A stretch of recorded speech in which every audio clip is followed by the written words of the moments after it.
안녕하십니까, 책돌입니다. 오늘 소개해드릴 책은 제목이 좀 그런데 오늘은 죽기 좋은 날입니다. 죽음이 다가왔을 때 후회하지 않고 떠나는 방법입니다. 저자는 존 이조, 출판사는 문해 춘추사입니다. 저자 소개를 간단하게 하겠습니다. 존 이조, 미국에서 가장 뛰어난 컨설턴트이자 베스트셀러 작가이다. 그리고 기업 문화 혁신가이다.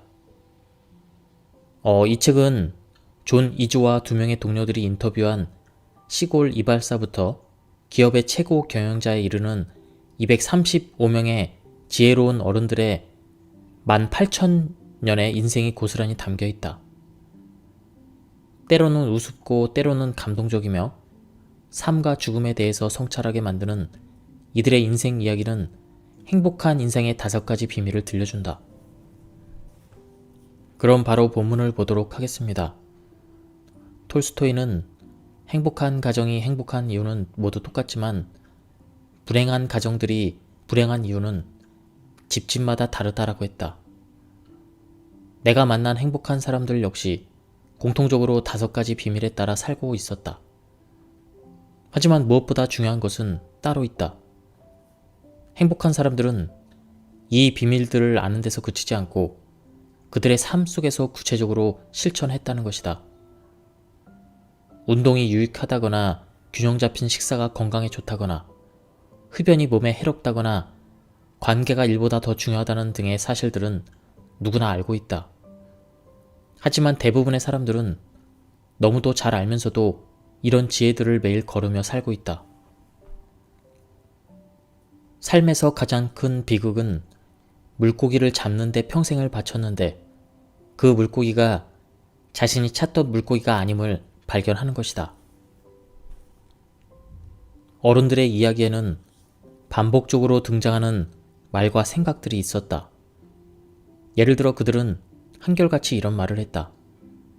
당신의 가슴이 시키는 대로 해야 합니다. 자기 자신에게 진실해야 합니다. 자신이 어떤 사람이고 이곳에 존재하는 이유가 무엇인지 알아야 합니다. 자신에게 중요한 것이 무엇인지를 깨달아야 합니다. 의미 있게 살다가 행복하게 죽은 이들이 우리 대부분의 사람들과 다른 점은 자신이 원하던 삶을 살고 있으며 가슴의 소리를 따르고 있는지를 끊임없이 스스로에게 물어본다는 것이다. 가슴이 시키는 대로 하고 자신에게 진실하려면 먼저 깨어 있어야 한다. 소크라테스는 성찰하지 않는 삶은 살 가치가 없다고 했다. 자신의 삶이 정도를 가고 있는지 끊임없이 성찰하지 않으면 결국 다른 누군가의 삶을 살게 될 위험성이 크다는 말이다. 그러면 삶이 끝날 때 평생 동안 자신이 아닌 다른 사람의 길을 걸어왔다는 끔찍한 깨달음에 직면하고 만다. 나의 할아버지도 내 삶에 등장했던 지혜로운 인생 선배 가운데 한 분이었다. 그는 하루가 저물 무렵에 밀려오는 기분 좋은 피곤을 이야기하곤 했다. 기분 좋은 피곤은 기분 나쁜 피곤과는 정반대로 그날 하루 자신에게 진정한 중요한 일들에 집중했을 때 찾아오는 것이라고 했다. 무언가에 승리했지만 자기에게 진실하지 않았음을 깨달았을 때는 기분 나쁜 피곤이 몰려온다고 했다. 그러므로 자신을 알기 위한 첫 번째 조건은 자신에게 기분 좋은 피곤을 선사하는 것이 무엇인지를 파악하는 것이다. 가장 간단한 방법은 성찰을 좀 더 많이 하는 것이다. 하루가 기분 좋게 피곤했으면 그런 만족감을 가져다준 요소들이 무엇인지 파악한다. 반대로 기분 나쁘게 피곤한 날이었으면 그런 느낌을 불러온 요소들을 되짚어본다. 얼마간의 이런 간단한 수행을 한 덕에 나는 그동안 몰랐던 여러 가지 사실들을 발견할 수 있었다.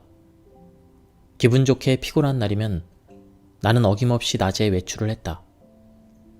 공원에서 15분간 짧게 산책만 해도 엄청난 차이가 생겼다. 또 기분 좋게 피곤한 날에는 거의 언제나 친구들이나 가족들에게 시간을 할애했다. 또 일을 과제로 여기지 않고 일에서 차이를 만드는 데 집중했으며 낮에는 운동을 했다. 반대로 기분 나쁘게 피곤한 날에는 친구나 가족과 함께할 시간도 없이 책을 읽거나 무언가를 배울 시간도 없이 하루 종일 일에만 매달렸다.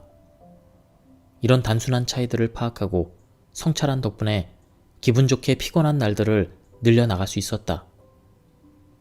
이런 양상은 내가 만난 사람들에게도 똑같이 확인할 수 있었다. 행복한 사람들은 자신에게 무엇이 행복을 가져다 주는지를 파악하고 그것들을 우선시했다. 대부분의 사람들은 테니스를 치는 동안 생각을 별로 안 한다고 한다. 점수를 따면 기뻐서 춤을 추고 점수를 잃으면 낙담할 뿐이다. 자신이 왜 이기고 왜 지는지는 되돌아보지 않고 말이다. 그들은 한 가지 간단한 기술을 가르쳐 주었다. 점수가 날 때마다 다음에 3가지를 질문해보라는 것이다. 내가 이긴 것인가, 진 것인가? 내가 이겼다면 혹은 졌다면 그 원인은 무엇인가? 지금 터득한 것을 발판 삼으면 다음번에는 어떻게 해야 할까? 이런 조언에 따른 결과 내 테니스 실력은 몰라보게 향상되었다. 우리의 삶도 마찬가지다. 하루가 끝날 때마다 매일 다음과 같은 질문을 던진다면 어떨까? 오늘은 기분 나쁘게 피곤한 하루였나? 아니면 기분 좋게 힘든 하루였나? 기분 좋은 하루였다면 그렇게 만든 요인들은 무엇인가? 반대로 기분 나쁘게 피곤한 하루였다면 그렇게 만든 요인들은 무엇인가? 오늘 파악한 것들을 토대로 그것으로 판단해 볼 때 내일은 어떻게 하는 것이 좋을까? 평생 동안 매달 그리고 매년 이런 질문들을 던진다면 우리 삶은 관역에 더욱 가까워질 것이다. 물론 가슴이 시키는 대로 살고 진정한 자기에 충실하려면 더욱 큰 질문들도 던져야 한다. 세상에서 내가 하는 일과 경력이 진정한 자기를 대변해주고 있는지, 지금처럼 사는 게 진정한 나의 길인지, 세상 속에서 내가 원하던 모습으로 존재하고 있는지 질문을 던져야 할 것이다. 가슴이 시키는 대로 산다는 것은 여러 가지를 의미한다. 자신의 가장 깊은 관심사와 부합되는 일을 한다는 의미이기도 하고 자신이 진정으로 원하는 삶의 유형을 선택한다는 의미이기도 하다. 자신이 원하는 것에 정직하다는 의미이기도 하며 일부러 시간을 내서 내면의 작은 목소리에 귀를 기울인다는 의미이기도 하다. 내면의 가장 깊은 욕망들을 거스르고 있지는 않은지 이 목소리가 알려주기 때문이다.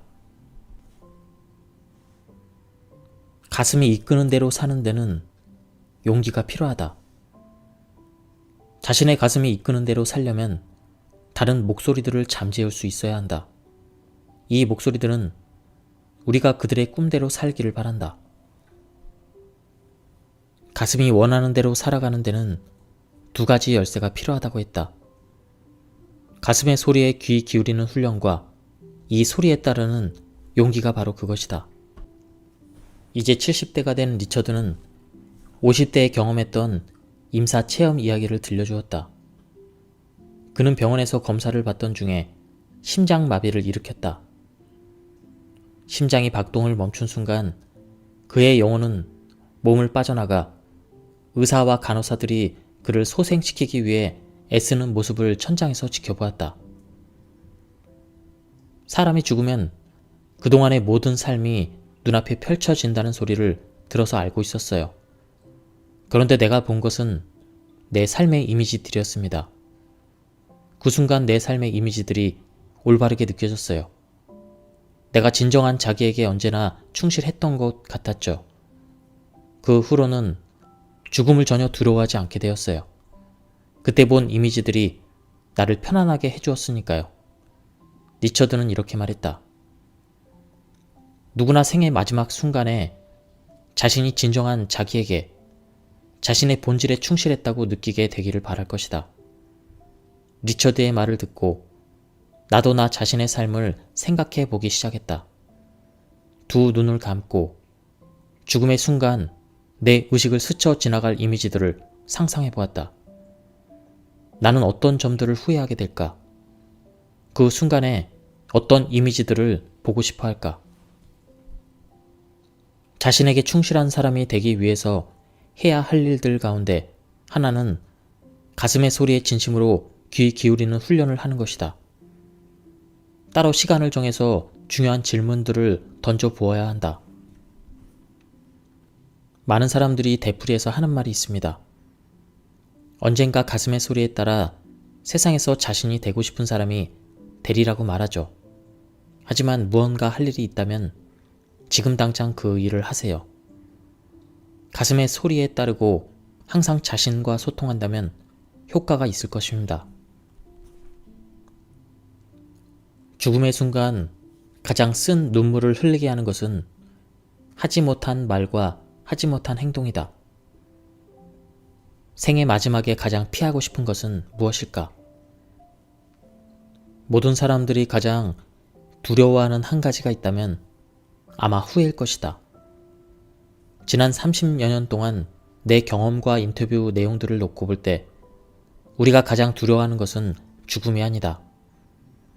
삶을 충만하게 살고 하고자 했던 일을 충분히 이루었을 때는 편안하게 죽음을 맞이할 수 있다. 생을 마감하면서 가장 피하고 싶은 것은 뭐뭐 했더라면 좋았을 것을 이렇게 말을 남기게 되는 것이다.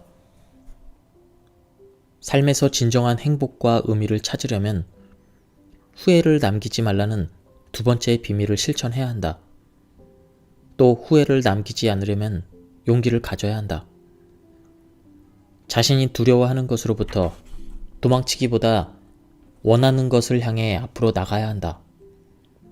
삶이 떠안기는 불가피한 실망들도 이겨내야 한다.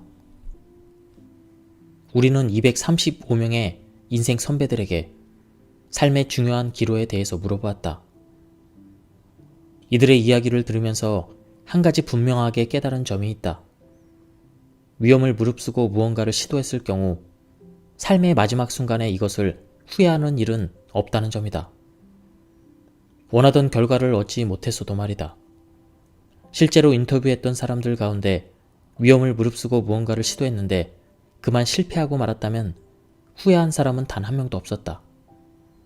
그보다 대부분의 사람들이 위험을 감수하고 충분히 시도해보지 않았다며 아쉬워했다. 후회를 남기는 것은 실패가 아니다. 진정으로 후회를 남기는 것은 두려움 때문에 실패의 위험성을 전혀 무릅쓰지 않았던 자신, 그리고 시도조차 해보지 못했던 일들이다. 실제로 내가 인터뷰했던 대부분의 사람들도 실수를 통해 가장 큰 배움을 얻었다고 했다. 인터뷰 당시 도널드는 84살이었다. 심리학자인 그는 풍요롭고 의미 있는 삶을 살았다. 당연히 그에게는 후회가 별로 없었다. 그의 삶에 행복을 가져다 준 가장 중요한 원천의 하나는 56년 동안 결혼 생활이었다. 그의 아내는 6년 전에 이미 세상을 떠났다.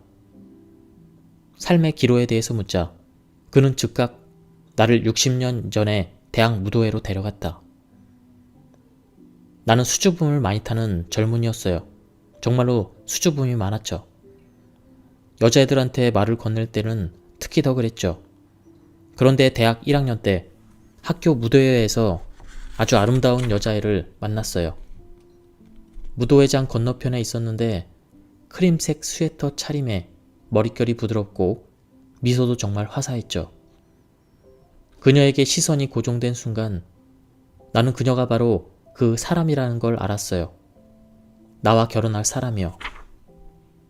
그 당시에 그녀에게 다가가서 춤을 청했다가 보기 좋게 거절당하면 순식간에 웃음거리가 되어 창피를 당하리라는 건 불보듯 뻔했다.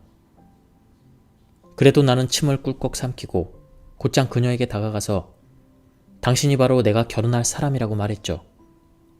그녀는 크게 감동하지는 않았어요. 하지만 신선하게 느꼈는지 나와 춤을 추었습니다. 그리고 한 번의 춤은 2번, 3번으로 이어졌죠. 그 후 몇 주 동안 나는 그녀를 열심히 쫓아다녔습니다. 결국 그녀는 이춤이 평생 지속되리라는 걸 깨달았죠. 20대 초반에 내린 이 작은 결정, 즉 실패를 두려워하지 않고 자신이 원하는 것을 향해서 앞으로 나아가겠다는 결심은 결국 도널드의 생애에서 가장 중요한 결정의 하나가 되었다. 결혼은 여러 가지 면에서 그의 삶을 행복하게 해주었다. 아내가 죽고 6년이나 지났는데도 그는 매일 나를 감싸고 있는 그녀의 존재를 느낀다고 했다. 그날 그가 창피를 당할지도 모른다는 두려움에 항복해 버렸다면 아무런 행동도 취하지 않아서 실패를 확고부동한 것으로 만들어 버렸다면 어떻게 되었을까? 84세 지난 삶을 돌아보면서 그때 무도회 장을 가로질러 춤을 신청하지 않은 것을 후회하지 않았을까? 작지만 용기 있는 이런 행위들이 언제나 우리의 삶을 결정짓거나 행복을 찾아가는 여정에서 중요한 기로가 되어주는 것은 아니다. 하지만 어떤 것이 정말로 의미 있는 시도인지를 미리 알 수 없으므로 두려움에 도망치기보다는 원하는 것을 향해서 앞으로 나아가야 한다. 그러려면 두려움 속에서 살 것인지 아니면 원하는 것에 초점을 맞출 것인지 근본적인 선택을 해야 한다.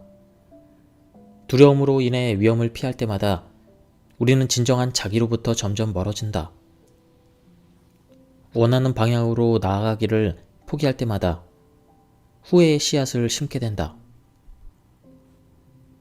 저는 늘 가능성들을 생각했어요.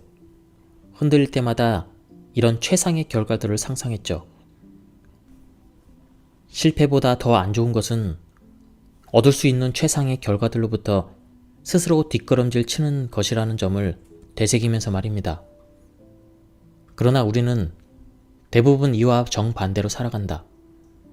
모험 앞에서 가장 안 좋은 결과들을 상상하고 이런 생각들만 집중한다. 도널드가 대학 무도회장에서 인기 있는 여학생들에게 둘러싸여 있던 미래의 아내에게 다가갔던 것도 이 때문일 것이다. 그는 비웃음을 이겨낼 수 있지만 자신과 결혼할 여자라는 느낌이 드는 여자에게서 물러나는 것은 견딜 수가 없었다. 후회를 이기는 데 꼭 필요한 것이 있다. 바로 부드러운 관용이다. 자신을 용서하지 못하면 타인도 용서할 수 없다는 말이 있다. 후회를 남기지 않는 것이 가장 좋지만 살다 보면 대부분 몇 가지쯤은 후회를 안게 된다. 그러므로 먼저 자신의 후회를 치유하겠다고 마음먹고 이런 후회들을 용서로 녹여버리며 당시에는 그것이 최선이었음을 인정해야 한다. 바로 이런 태도가 후회를 받아들이고 놓아버리는 지혜다. 더없이 행복한 이들은 자신의 삶과 평화로운 관계를 유지하는 반면 불행한 사람들은 후회를 곱씹다가 새로운 기회마저 놓치기 일쑤이다. 하지만 후회도 삶에서 아주 한 가지 중요하고 긍정적인 기능을 한다. 인생에서 정말로 중요한 것이 무엇인지를 일깨워 주는 것이다. 후회하는 것에 주의를 기울이면 앞에 놓였을지도 모르는 더 깊은 후회의 늪을 피할 수가 있다. 삶은 곧 사랑이다. 사랑을 잃으면 삶도 잃어버린다. 수백 건의 인터뷰를 하면서 나는 행복하고 의미 있는 삶을 만들어가는 근본 토대가 바로 사랑을 주고받는 것임을 분명하게 깨달았다. 행복의 가장 위대한 원천도 사랑이고 후회하는 것의 가장 커다란 원천도 사랑이었다. 이와 더불어 단순히 사랑을 받는 게 중요한 것은 아니라는 점도 분명하게 깨달았다. 죽기 전에 발견해야 될 세 번째 비밀은 사랑으로 충만한 사람이 되어 사랑을 나누는 것이다. 스스로 사랑 자체가 되는 것이다. 삶에서 사랑의 중요성을 말할 때 이들이 의미하는 사랑은 감정이라기보다 하나의 선택임을 깨닫기 시작했다. 행복하고 의미 있는 삶의 비밀은 사랑으로 충만한 사람이 되기를 스스로 선택하는 것, 즉 사랑 자체가 되는 것이다. 물론 사랑을 마음먹은 대로 느낄 수 있는 능력이 우리에게는 없다. 하지만 매 순간 사랑을 선택할 힘은 있다. 이 세 번째 비밀을 실행하는 방법은 세 가지다. 첫째는 자기 자신을 사랑하는 것이다. 다음은 가족이나 친구 등 자신과 가장 가까운 사람들을 사랑으로 대하는 것이다. 그리고 모든 관계에서 스스로 사랑 자체가 되는 것이다. 58살의 리아는 아프리카계 미국인으로 인종차별이 남아있는 남부에서 자랐다. 그녀는 어린 시절 그녀가 살았던 동네에서 커다란 사랑을 배웠다. 반면에 동네를 벗어난 곳에서는 증오가 불러일으키는 엄청난 고통을 경험하기도 했다. 어느 날이었습니다. 마을 기념일을 축하하는 퍼레이드가 열렸는데 구경하기에는 날씨가 너무 더웠어요. 나는 구석진 곳에 있다가 그만 일사병에 걸려서 기절해버렸습니다. 길 모퉁이에 약국이 있었지만 흑인은 들어갈 수가 없었어요. 그런데 어느 백인 남자가 약국으로 들어가서 나에게 콜라를 사다 주었어요. 그 일이 지금도 생생하게 기억납니다. 우리의 삶은 백인들에게 좌지우지 되었어요. 우리 자신의 권한은 전혀 없었습니다. 하지만 난 사랑으로 나를 대해준 그 남자의 선택도 또렷하게 기억하고 있어요. 리아는 그녀만의 아침 의식도 이야기했다. 하루를 시작할 때 명상의 시간을 갖는다고 했다. 매일 아침 시간을 내서 고요히 책을 읽습니다. 그러곤 집을 나서기 전에 간단히 기도를 올립니다. 신이시여, 집을 나서 다시 집으로 돌아올 때까지 사랑에 열려있게 하소서. 저의 따스한 말과 다정한 미소, 당신에 대한 감사의 마음 덕분에 삶이 바뀔 수도 있는 사람들을 위해 하루 종일 사랑에 열려있게 하소서. 너무 분주해서 이것을 망각하지 않게 하소서. 이렇게 기도를 합니다. 이 얼마나 아름다운 기도인가. 매일 깨어나는 순간부터 잠자리에 들 때까지 타인에게 친절과 사랑을 베풀면 무언가 놀라운 일이 일어나리라는 것을 아는 사람의 기도. 스스로 사랑이 되기를, 만나는 모든 사람들에게 따스한 사람이 되기를 선택한다면 삶의 핵심 목적들 가운데 하나를 실현하게 되리라는 것이다. 235명의 인생 선배들과 대화를 나누면서 가장 자주 들은 말들 가운데 하나는 모든 게 너무 빨리 흘러간다는 것이었다. 젊을 때야 60년이 영원처럼 느껴지죠. 하지만 정작 60이 되면 그 세월이 순간에 불과하다는 걸 깨닫게 됩니다. 60대인 조엘은 몇 해 전부터 그만의 의식으로 하루를 시작하고 마무리한다고 했다. 매일 아침 눈을 뜨면 또 하루를 주셔서 감사합니다 하고 기도를 드립니다. 과학자이기 때문에 살아있다는 이 기적을 생각할 때마다, 의식을 지닌 실체인 나를 생각할 때마다, 이런 의식과 능력을 갖고 여기 이 은하수에 살고 있는 나를 생각할 때마다 존재의 깊은 경외감이 느껴집니다. 그래서 오늘을 허랑방탕하게 탕진하지 않게 해달라고, 한순간도 이 하루가 커다란 선물임을 잊지 않게 해달라고 신에게 기도를 드리는 겁니다. 그리고 하루를 마감하고 잠자리에 들기 전에는 아주 작은 일까지 그날 일어났던 좋은 일들을 되새기며 신에게 이런 하루를 주셔서 감사합니다 라고 말합니다. 로마의 철학자 세네카는 하루하루를 별개의 삶처럼 여겨야 한다고 말했다. 하루하루는 목적지를 향한 단계가 아니라 그 자체로 목적지다. 하루 더 살아있게 된 것을 커다란 선물로 느낄 줄 알아야만 지금 이 순간을 살 수 있다. 단 한 번뿐인 하루를 낭비하지 않아야만, 과거나 미래를 사는 식으로 이 하루를 망치지 말아야만 지금 이 순간을 살 수 있다. 그렇게 하려면 먼저 삶을 계획하지 말고 현재의 삶을 살아야 한다. 깨어있지 않으면 행복을 가져다 줄 것 같은 것들을 바라보면서 영원히 삶을 견디기만 하게 될 수도 있다.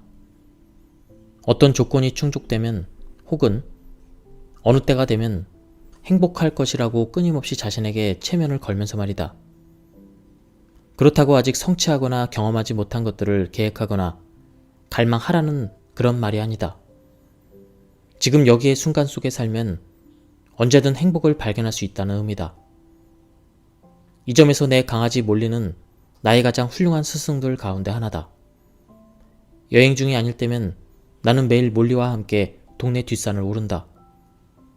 약 40분 동안 곧장 산을 올라갔다가 다시 내려오는 것이다. 몇 해 동안 이렇게 산행을 하고 난 뒤 흥미로운 사실을 발견했다. 몰리가 나보다 더 산행을 즐긴다는 점이다.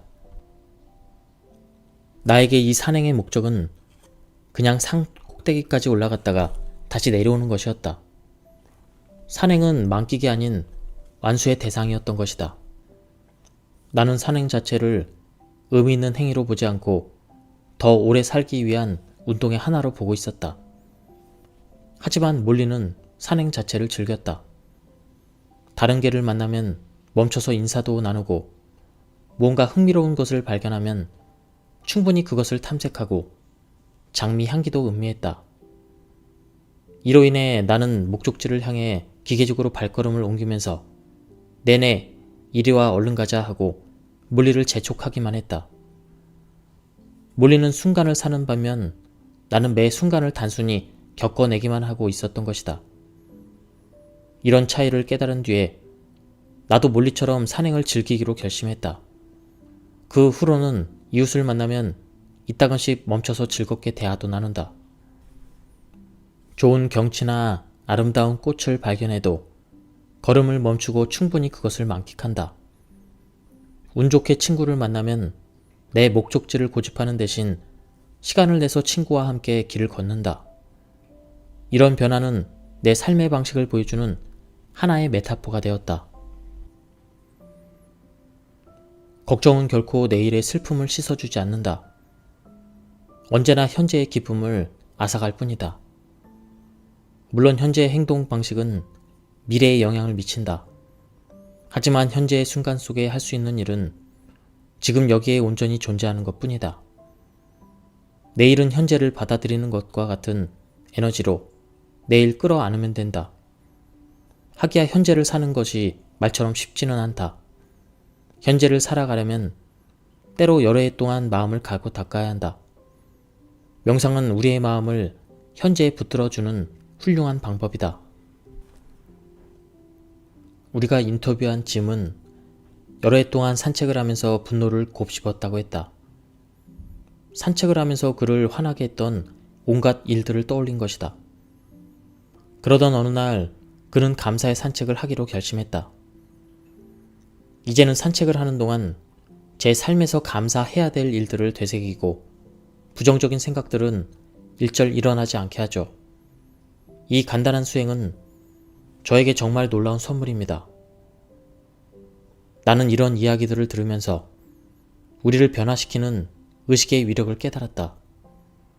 오랜 세월 동안 날마다 하루를 시작하고 마감할 때마다 명상의 시간을 갖는다면 그 결과가 어떨지, 또 다른 하루를 준 우주에 감사하고 매일 감사의 마음으로 하루를 마감한다면 삶을 경험하는 우리의 방식이 어떻게 달라질지는 쉽게 상상할 수 있다. 자신만의 의식을 선택하는 첫걸음은 이미 자신의 삶 속에 존재하는 의식을 파악하는 것이다. 여러분은 하루를 어떻게 시작하는가? 어떤 기분을 갖는가? 하루는 어떤 식으로 마감하는가? 잠자리에 들기 전에 마지막으로 하는 생각은 무엇인가? 여러분에게 힘을 돋아주는 의식은 어떤 것인가? 반대로 여러분을 가라앉게 하는 의식은 무엇인가? 시간이 흐르면서 우리에게 영향을 미치는 의식들을 더욱 분명하게 자각하면 이 의식의 틀을 더욱더 잘 활용할 수 있다. 나는 하루를 시작할 때마다 내 비전을 담은 문장을 읽는다. 나는 만족한다. 바로 이것이다. 매일 아침 이 문장을 읽는 이유는 하루가 멋대로 흘러가기 전에 내 삶의 목적을 분명하게 의식하기 위해서이다. 지금까지 이 책에 대한 리뷰를 모두 마쳤습니다. 이 책은 거의 10년 전에 절판이 되었다가 다시 재출간된 그런 책인 것 같습니다. 굉장히 내용이 좋았습니다. 제가 요약 발췌해서 읽어드렸는데 전체적인 맥락을 파악하고 싶은 분들은 한번 구해서 읽어보실 것을 추천드립니다. 여기서 리뷰를 마치도록 하겠습니다. 감사합니다. 안녕하십니까, 책돌이입니다. 오늘 소개해드릴 책은 제목이 좀 그런데 오늘은 죽기 좋은 날입니다. 죽음이 다가왔을 때 후회하지 않고 떠나는 방법입니다. 저자는 존 이조, 출판사는 문해 춘추사입니다. 저자 소개를 간단하게 하겠습니다. 존 이조, 미국에서 가장 뛰어난 컨설턴트이자 베스트셀러 작가이다. 그리고 기업 문화 혁신가이다. 이 책은 존 이조와 2명의 동료들이 인터뷰한 시골 이발사부터 기업의 최고 경영자에 이르는 235명의 지혜로운 어른들의 18,000년의 인생이 고스란히 담겨있다. 때로는 우습고 때로는 감동적이며 삶과 죽음에 대해서 성찰하게 만드는 이들의 인생 이야기는 행복한 인생의 5가지 비밀을 들려준다. 그럼 바로 본문을 보도록 하겠습니다. 톨스토이는 행복한 가정이 행복한 이유는 모두 똑같지만 불행한 가정들이 불행한 이유는 집집마다 다르다라고 했다. 내가 만난 행복한 사람들 역시 공통적으로 5가지 비밀에 따라 살고 있었다. 하지만 무엇보다 중요한 것은 따로 있다. 행복한 사람들은 이 비밀들을 아는 데서 그치지 않고 그들의 삶 속에서 구체적으로 실천했다는 것이다. 운동이 유익하다거나 균형 잡힌 식사가 건강에 좋다거나 흡연이 몸에 해롭다거나 관계가 일보다 더 중요하다는 등의 사실들은 누구나 알고 있다. 하지만 대부분의 사람들은 너무도 잘 알면서도 이런 지혜들을 매일 걸으며 살고 있다. 삶에서 가장 큰 비극은 물고기를 잡는 데 평생을 바쳤는데 그 물고기가 자신이 찾던 물고기가 아님을 발견하는 것이다. 어른들의 이야기에는 반복적으로 등장하는 말과 생각들이 있었다. 예를 들어 그들은 한결같이 이런 말을 했다. 당신의 가슴이 시키는 대로 해야 합니다. 자기 자신에게 진실해야 합니다. 자신이 어떤 사람이고 이곳에 존재하는 이유가 무엇인지 알아야 합니다. 자신에게 중요한 것이 무엇인지를 깨달아야 합니다. 의미 있게 살다가 행복하게 죽은 이들이 우리 대부분의 사람들과 다른 점은 자신이 원하던 삶을 살고 있으며 가슴의 소리를 따르고 있는지를 끊임없이 스스로에게 물어본다는 것이다. 가슴이 시키는 대로 하고 자신에게 진실하려면 먼저 깨어 있어야 한다. 소크라테스는 성찰하지 않는 삶은 살 가치가 없다고 했다. 자신의 삶이 정도를 가고 있는지 끊임없이 성찰하지 않으면 결국 다른 누군가의 삶을 살게 될 위험성이 크다는 말이다. 그러면 삶이 끝날 때 평생 동안 자신이 아닌 다른 사람의 길을 걸어왔다는 끔찍한 깨달음에 직면하고 만다. 나의 할아버지도 내 삶에 등장했던 지혜로운 인생 선배 가운데 한 분이었다. 그는 하루가 저물 무렵에 밀려오는 기분 좋은 피곤을 이야기하곤 했다. 기분 좋은 피곤은 기분 나쁜 피곤과는 정반대로 그날 하루 자신에게 진정한 중요한 일들에 집중했을 때 찾아오는 것이라고 했다. 무언가에 승리했지만 자기에게 진실하지 않았음을 깨달았을 때는 기분 나쁜 피곤이 몰려온다고 했다. 그러므로 자신을 알기 위한 첫 번째 조건은 자신에게 기분 좋은 피곤을 선사하는 것이 무엇인지를 파악하는 것이다. 가장 간단한 방법은 성찰을 좀 더 많이 하는 것이다. 하루가 기분 좋게 피곤했으면 그런 만족감을 가져다준 요소들이 무엇인지 파악한다. 반대로 기분 나쁘게 피곤한 날이었으면 그런 느낌을 불러온 요소들을 되짚어본다. 얼마간의 이런 간단한 수행을 한 덕에 나는 그동안 몰랐던 여러 가지 사실들을 발견할 수 있었다. 기분 좋게 피곤한 날이면 나는 어김없이 낮에 외출을 했다. 공원에서 15분간 짧게 산책만 해도 엄청난 차이가 생겼다. 또 기분 좋게 피곤한 날에는 거의 언제나 친구들이나 가족들에게 시간을 할애했다. 또 일을 과제로 여기지 않고 일에서 차이를 만드는 데 집중했으며 낮에는 운동을 했다. 반대로 기분 나쁘게 피곤한 날에는 친구나 가족과 함께할 시간도 없이 책을 읽거나 무언가를 배울 시간도 없이 하루 종일 일에만 매달렸다. 이런 단순한 차이들을 파악하고 성찰한 덕분에 기분 좋게 피곤한 날들을 늘려나갈 수 있었다. 이런 양상은 내가 만난 사람들에게도 똑같이 확인할 수 있었다. 행복한 사람들은 자신에게 무엇이 행복을 가져다 주는지를 파악하고 그것들을 우선시했다. 대부분의 사람들은 테니스를 치는 동안 생각을 별로 안 한다고 한다. 점수를 따면 기뻐서 춤을 추고 점수를 잃으면 낙담할 뿐이다. 자신이 왜 이기고 왜 지는지는 되돌아보지 않고 말이다. 그들은 한 가지 간단한 기술을 가르쳐 주었다. 점수가 날 때마다 다음에 3가지를 질문해보라는 것이다. 내가 이긴 것인가, 진 것인가? 내가 이겼다면 혹은 졌다면 그 원인은 무엇인가? 지금 터득한 것을 발판 삼으면 다음번에는 어떻게 해야 할까? 이런 조언에 따른 결과 내 테니스 실력은 몰라보게 향상되었다. 우리의 삶도 마찬가지다. 하루가 끝날 때마다 매일 다음과 같은 질문을 던진다면 어떨까? 오늘은 기분 나쁘게 피곤한 하루였나? 아니면 기분 좋게 힘든 하루였나? 기분 좋은 하루였다면 그렇게 만든 요인들은 무엇인가?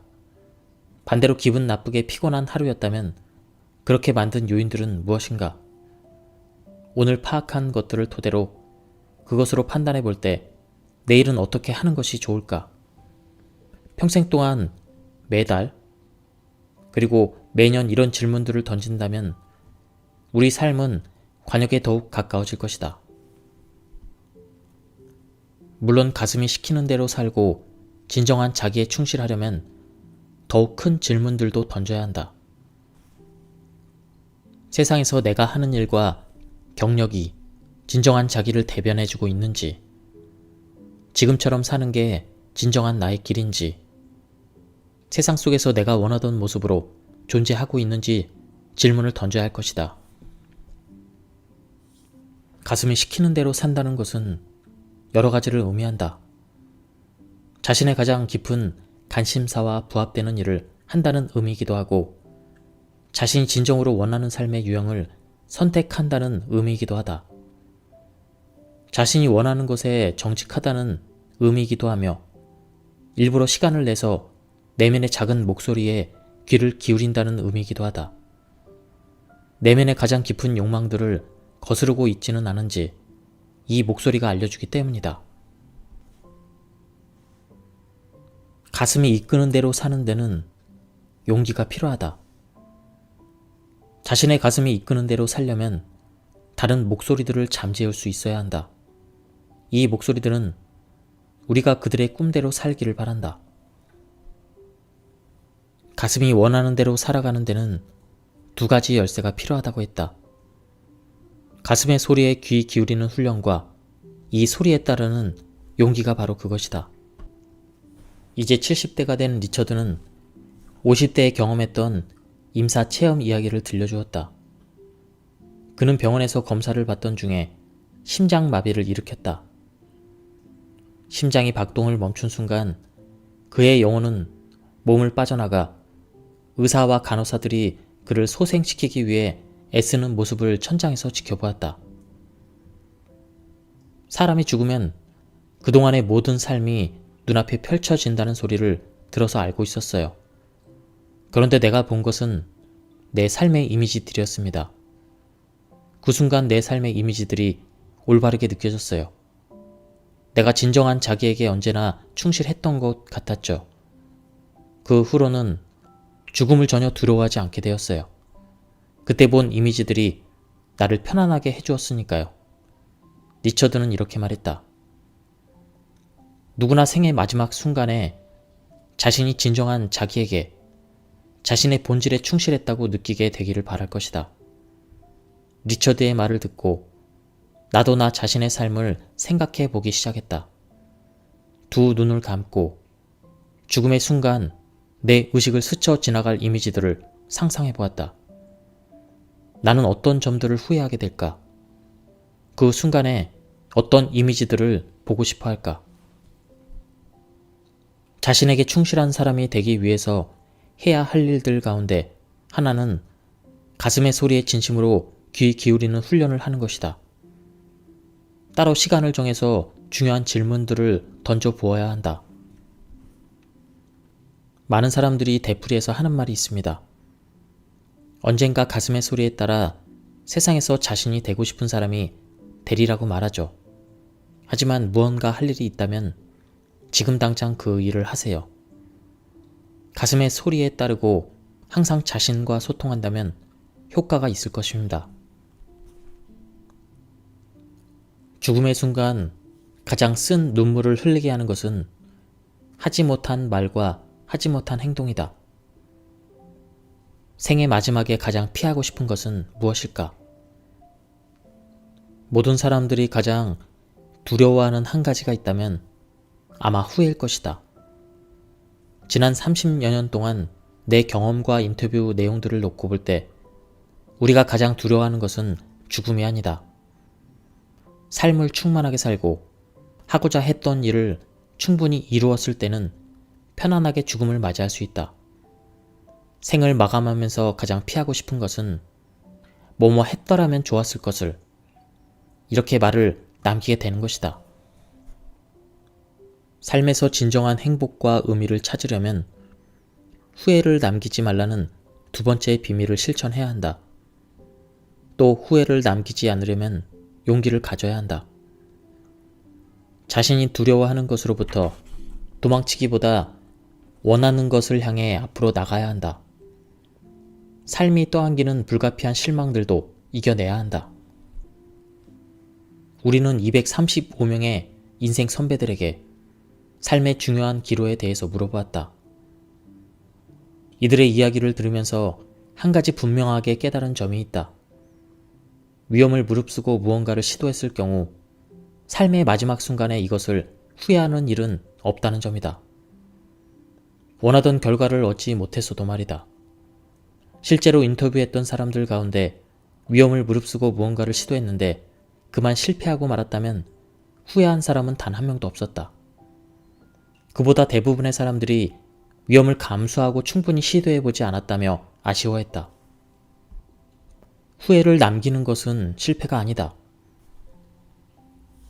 진정으로 후회를 남기는 것은 두려움 때문에 실패의 위험성을 전혀 무릅쓰지 않았던 자신, 그리고 시도조차 해보지 못했던 일들이다. 실제로 내가 인터뷰했던 대부분의 사람들도 실수를 통해 가장 큰 배움을 얻었다고 했다. 인터뷰 당시 도널드는 84살이었다. 심리학자인 그는 풍요롭고 의미 있는 삶을 살았다. 당연히 그에게는 후회가 별로 없었다. 그의 삶에 행복을 가져다 준 가장 중요한 원천의 하나는 56년 동안 결혼 생활이었다. 그의 아내는 6년 전에 이미 세상을 떠났다. 삶의 기로에 대해서 묻자 그는 즉각 나를 60년 전에 대학 무도회로 데려갔다. 나는 수줍음을 많이 타는 젊은이였어요. 정말로 수줍음이 많았죠. 여자애들한테 말을 건넬 때는 특히 더 그랬죠. 그런데 대학 1학년 때 학교 무도회에서 아주 아름다운 여자애를 만났어요. 무도회장 건너편에 있었는데 크림색 스웨터 차림에 머릿결이 부드럽고 미소도 정말 화사했죠. 그녀에게 시선이 고정된 순간 나는 그녀가 바로 그 사람이라는 걸 알았어요. 나와 결혼할 사람이요. 그 당시에 그녀에게 다가가서 춤을 청했다가 보기 좋게 거절당하면 순식간에 웃음거리가 되어 창피를 당하리라는 건 불 보듯 뻔했다. 그래도 나는 침을 꿀꺽 삼키고 곧장 그녀에게 다가가서 당신이 바로 내가 결혼할 사람이라고 말했죠. 그녀는 크게 감동하지는 않았어요. 하지만 신선하게 느꼈는지 나와 춤을 추었습니다. 그리고 한 번의 춤은 2번, 3번으로 이어졌죠. 그 후 몇 주 동안 나는 그녀를 열심히 쫓아다녔습니다. 결국 그녀는 이 춤이 평생 지속되리라는 걸 깨달았죠. 20대 초반에 내린 이 작은 결정, 즉 실패를 두려워하지 않고 자신이 원하는 것을 향해서 앞으로 나아가겠다는 결심은 결국 도널드의 생애에서 가장 중요한 결정의 하나가 되었다. 결혼은 여러 가지 면에서 그의 삶을 행복하게 해주었다. 아내가 죽고 6년이나 지났는데도 그는 매일 나를 감싸고 있는 그녀의 존재를 느낀다고 했다. 그날 그가 창피를 당할지도 모른다는 두려움에 항복해 버렸다면 아무런 행동도 취하지 않아서 실패를 확고부동한 것으로 만들어 버렸다면 어떻게 되었을까? 84세 지난 삶을 돌아보면서 그때 무도회 장을 가로질러 춤을 신청하지 않은 것을 후회하지 않았을까? 작지만 용기 있는 이런 행위들이 언제나 우리의 삶을 결정짓거나 행복을 찾아가는 여정에서 중요한 기로가 되어주는 것은 아니다. 하지만 어떤 것이 정말로 의미 있는 시도인지를 미리 알 수 없으므로 두려움에 도망치기보다는 원하는 것을 향해서 앞으로 나아가야 한다. 그러려면 두려움 속에서 살 것인지 아니면 원하는 것에 초점을 맞출 것인지 근본적인 선택을 해야 한다. 두려움으로 인해 위험을 피할 때마다 우리는 진정한 자기로부터 점점 멀어진다. 원하는 방향으로 나아가기를 포기할 때마다 후회의 씨앗을 심게 된다. 저는 늘 가능성들을 생각했어요. 흔들릴 때마다 이런 최상의 결과들을 상상했죠. 실패보다 더 안 좋은 것은 얻을 수 있는 최상의 결과들로부터 스스로 뒷걸음질 치는 것이라는 점을 되새기면서 말입니다. 그러나 우리는 대부분 이와 정반대로 살아간다. 모험 앞에서 가장 안 좋은 결과들을 상상하고 이런 생각들만 집중한다. 도널드가 대학 무도회장에서 인기 있는 여학생들에게 둘러싸여 있던 미래의 아내에게 다가갔던 것도 이 때문일 것이다. 그는 비웃음을 이겨낼 수 있지만 자신과 결혼할 여자라는 느낌이 드는 여자에게서 물러나는 것은 견딜 수가 없었다. 후회를 이기는 데 꼭 필요한 것이 있다. 바로 부드러운 관용이다.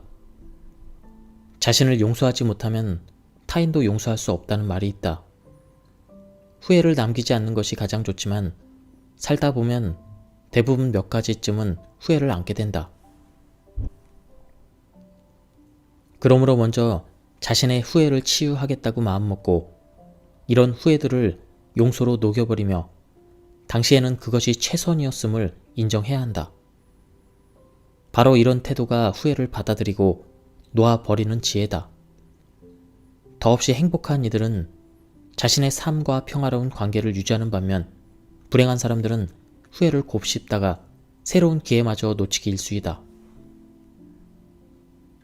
하지만 후회도 삶에서 아주 한 가지 중요하고 긍정적인 기능을 한다. 인생에서 정말로 중요한 것이 무엇인지를 일깨워 주는 것이다. 후회하는 것에 주의를 기울이면 앞에 놓였을지도 모르는 더 깊은 후회의 늪을 피할 수가 있다. 삶은 곧 사랑이다. 사랑을 잃으면 삶도 잃어버린다. 수백 건의 인터뷰를 하면서 나는 행복하고 의미 있는 삶을 만들어가는 근본 토대가 바로 사랑을 주고받는 것임을 분명하게 깨달았다. 행복의 가장 위대한 원천도 사랑이고 후회하는 것의 가장 커다란 원천도 사랑이었다. 이와 더불어 단순히 사랑을 받는 게 중요한 것은 아니라는 점도 분명하게 깨달았다. 죽기 전에 발견해야 될 세 번째 비밀은 사랑으로 충만한 사람이 되어 사랑을 나누는 것이다. 스스로 사랑 자체가 되는 것이다. 삶에서 사랑의 중요성을 말할 때 이들이 의미하는 사랑은 감정이라기보다 하나의 선택임을 깨닫기 시작했다. 행복하고 의미 있는 삶의 비밀은 사랑으로 충만한 사람이 되기를 스스로 선택하는 것, 즉 사랑 자체가 되는 것이다. 물론 사랑을 마음먹은 대로 느낄 수 있는 능력이 우리에게는 없다. 하지만 매 순간 사랑을 선택할 힘은 있다. 이 세 번째 비밀을 실행하는 방법은 세 가지다. 첫째는 자기 자신을 사랑하는 것이다. 다음은 가족이나 친구 등 자신과 가장 가까운 사람들을 사랑으로 대하는 것이다. 그리고 모든 관계에서 스스로 사랑 자체가 되는 것이다. 58살의 리아는 아프리카계 미국인으로 인종차별이 남아있는 남부에서 자랐다. 그녀는 어린 시절 그녀가 살았던 동네에서 커다란 사랑을 배웠다.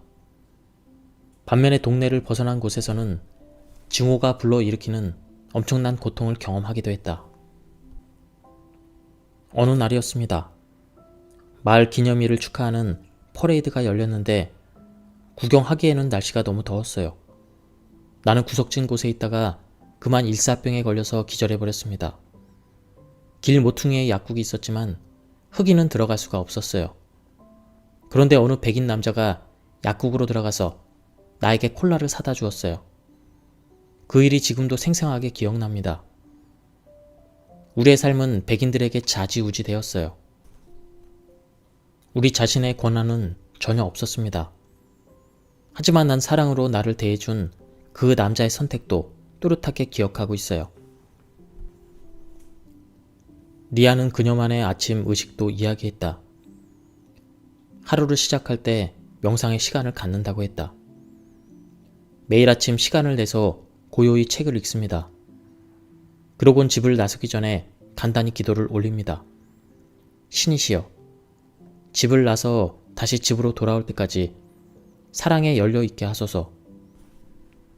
저의 따스한 말과 다정한 미소, 당신에 대한 감사의 마음 덕분에 삶이 바뀔 수도 있는 사람들을 위해 하루 종일 사랑에 열려있게 하소서. 너무 분주해서 이것을 망각하지 않게 하소서. 이렇게 기도를 합니다. 이 얼마나 아름다운 기도인가. 매일 깨어나는 순간부터 잠자리에 들 때까지 타인에게 친절과 사랑을 베풀면 무언가 놀라운 일이 일어나리라는 것을 아는 사람의 기도. 스스로 사랑이 되기를, 만나는 모든 사람들에게 따스한 사람이 되기를 선택한다면 삶의 핵심 목적들 가운데 하나를 실현하게 되리라는 것이다. 235명의 인생 선배들과 대화를 나누면서 가장 자주 들은 말들 가운데 하나는 모든 게 너무 빨리 흘러간다는 것이었다. 젊을 때야 60년이 영원처럼 느껴지죠. 하지만 정작 60이 되면 그 세월이 순간에 불과하다는 걸 깨닫게 됩니다. 60대인 조엘은 몇 해 전부터 그만의 의식으로 하루를 시작하고 마무리한다고 했다. 매일 아침 눈을 뜨면 또 하루를 주셔서 감사합니다 하고 기도를 드립니다. 과학자이기 때문에 살아있다는 이 기적을 생각할 때마다, 의식을 지닌 실체인 나를 생각할 때마다, 이런 의식과 능력을 갖고 여기 이 은하수에 살고 있는 나를 생각할 때마다 존재의 깊은 경외감이 느껴집니다. 그래서 오늘을 허랑방탕하게 탕진하지 않게 해달라고, 한순간도 이 하루가 커다란 선물임을 잊지 않게 해달라고 신에게 기도를 드리는 겁니다. 그리고 하루를 마감하고 잠자리에 들기 전에는 아주 작은 일까지 그날 일어났던 좋은 일들을 되새기며 신에게 이런 하루를 주셔서 감사합니다 라고 말합니다. 로마의 철학자 세네카는 하루하루를 별개의 삶처럼 여겨야 한다고 말했다. 하루하루는 목적지를 향한 단계가 아니라 그 자체로 목적지다. 하루 더 살아있게 된 것을 커다란 선물로 느낄 줄 알아야만 지금 이 순간을 살 수 있다. 단 한 번뿐인 하루를 낭비하지 않아야만 과거나 미래를 사는 식으로 이 하루를 망치지 말아야만 지금 이 순간을 살 수 있다. 그렇게 하려면 먼저 삶을 계획하지 말고 현재의 삶을 살아야 한다. 깨어있지 않으면 행복을 가져다 줄 것 같은 것들을 바라보면서 영원히 삶을 견디기만 하게 될 수도 있다. 어떤 조건이 충족되면 혹은 어느 때가 되면 행복할 것이라고 끊임없이 자신에게 체면을 걸면서 말이다. 그렇다고 아직 성취하거나 경험하지 못한 것들을 계획하거나 갈망하라는 그런 말이 아니다. 지금 여기의 순간 속에 살면 언제든 행복을 발견할 수 있다는 의미다. 이 점에서 내 강아지 몰리는 나의 가장 훌륭한 스승들 가운데 하나다. 여행 중이 아닐 때면 나는 매일 몰리와 함께 동네 뒷산을 오른다. 약 40분 동안 곧장 산을 올라갔다가 다시 내려오는 것이다. 몇 해 동안 이렇게 산행을 하고 난 뒤 흥미로운 사실을 발견했다. 몰리가 나보다 더 산행을 즐긴다는 점이다. 나에게 이 산행의 목적은 그냥 산 꼭대기까지 올라갔다가 다시 내려오는 것이었다. 산행은 만끽이 아닌 완수의 대상이었던 것이다. 나는 산행 자체를 의미 있는 행위로 보지 않고 더 오래 살기 위한 운동의 하나로 보고 있었다. 하지만 몰리는 산행 자체를 즐겼다. 다른 개를 만나면 멈춰서 인사도 나누고 뭔가 흥미로운 것을 발견하면 충분히 그것을 탐색하고 장미 향기도 음미했다. 이로 인해 나는 목적지를 향해 기계적으로 발걸음을 옮기면서 내내 이리와 얼른 가자 하고 몰리를 재촉하기만 했다. 몰리는 순간을 사는 반면 나는 매 순간을 단순히 겪어내기만 하고 있었던 것이다. 이런 차이를 깨달은 뒤에 나도 몰리처럼 산행을 즐기기로 결심했다. 그 후로는 이웃을 만나면 이따금씩 멈춰서 즐겁게 대화도 나눈다. 좋은 경치나 아름다운 꽃을 발견해도 걸음을 멈추고 충분히 그것을 만끽한다. 운 좋게 친구를 만나면 내 목적지를 고집하는 대신 시간을 내서 친구와 함께 길을 걷는다. 이런 변화는 내 삶의 방식을 보여주는 하나의 메타포가 되었다. 걱정은 결코 내일의 슬픔을 씻어주지 않는다. 언제나 현재의 기쁨을 앗아갈 뿐이다. 물론 현재의 행동 방식은 미래에 영향을 미친다. 하지만 현재의 순간 속에 할 수 있는 일은 지금 여기에 온전히 존재하는 것 뿐이다. 내일은 현재를 받아들이는 것과 같은 에너지로 내일 끌어안으면 된다. 하기야 현재를 사는 것이 말처럼 쉽지는 않다. 현재를 살아가려면 때로 여러 해 동안 마음을 갈고 닦아야 한다. 명상은 우리의 마음을 현재에 붙들어주는 훌륭한 방법이다. 우리가 인터뷰한 짐은 여러 해 동안 산책을 하면서 분노를 곱씹었다고 했다. 산책을 하면서 그를 화나게 했던 온갖 일들을 떠올린 것이다. 그러던 어느 날 그는 감사의 산책을 하기로 결심했다. 이제는 산책을 하는 동안 제 삶에서 감사해야 될 일들을 되새기고 부정적인 생각들은 일절 일어나지 않게 하죠. 이 간단한 수행은 저에게 정말 놀라운 선물입니다. 나는 이런 이야기들을 들으면서 우리를 변화시키는 의식의 위력을 깨달았다. 오랜 세월 동안 날마다 하루를 시작하고 마감할 때마다 명상의 시간을 갖는다면 그 결과가 어떨지, 또 다른 하루를 준 우주에 감사하고 매일 감사의 마음으로 하루를 마감한다면 삶을 경험하는 우리의 방식이 어떻게 달라질지는 쉽게 상상할 수 있다. 자신만의 의식을 선택하는 첫걸음은 이미 자신의 삶 속에 존재하는 의식을 파악하는 것이다. 여러분은 하루를 어떻게 시작하는가? 어떤 기분을 갖는가? 하루는 어떤 식으로 마감하는가? 잠자리에 들기 전에 마지막으로 하는 생각은 무엇인가? 여러분에게 힘을 돋아주는 의식은 어떤 것인가? 반대로 여러분을 가라앉게 하는 의식은 무엇인가? 시간이 흐르면서 우리에게 영향을 미치는 의식들을 더욱 분명하게 자각하면 이 의식의 틀을 더욱더 잘 활용할 수 있다. 나는 하루를 시작할 때마다 내 비전을 담은 문장을 읽는다. 나는 만족한다. 바로 이것이다. 매일 아침 이 문장을 읽는 이유는 하루가 멋대로 흘러가기 전에 내 삶의 목적을 분명하게 의식하기 위해서이다. 예, 지금까지 이 책에 대한 리뷰를 모두 마쳤습니다. 이 책은 거의 10년 전에 절판이 되었다가 다시 재출간된 그런 책인 것 같습니다. 굉장히 내용이 좋았습니다. 제가 요약 발췌해서 읽어드렸는데 전체적인 맥락을 파악하고 싶은 분들은 한번 구해서 읽어보실 것을 추천드립니다. 예, 여기서 리뷰를 마치도록 하겠습니다. 감사합니다.